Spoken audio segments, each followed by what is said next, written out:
I usually welcome people when they come in and try to start a conversation. Terry came in, and as I was talking to her, I mentioned, did she have her mammogram? And she said she hadn't had one in 5 years. And I said, why don't we take an opportunity to get you a mammogram today? And she said, well, can you do that real quick like that? And I said, sure, let me try. So I called her doctor and I got the prescription and I was able to get her in. We worked her in, and that's where the story ended as far as I'm concerned. Well, the following year, she came in, she says, I want to give you a big hug and a big kiss. And I said, why? What happened? And she says, you saved my life. You are my angel, my guardian angel.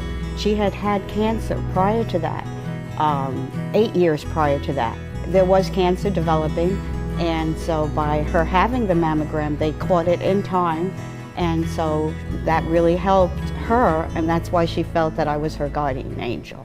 On Thanksgiving time, I had a family come in.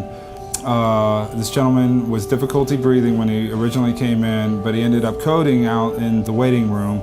Rushed him back. He was in ICU for over a week. And while he was down there, I ran into his wife. So his wife and daughter asked if I would come back Thanksgiving to see him. It was on a Monday, so I came back to see him. Unfortunately, I'd missed him. And but the next day, I saw them outside the cafe. They had brought this gentleman's mom in too. And they asked why I hadn't come by on Thanksgiving, but I had come by and had just missed them. So they asked me to come back by. So every subsequent day I would go in and see them, and they just loved having me around. And I mean, it was just, I don't know, it was a great feeling. And it made them happy, and I really enjoy making people happy. One day while making rounds, I was led to go into a patient's room. It was a patient who had been in the hospital for several days with chronic pain. The patient shared with me how much pain he was in.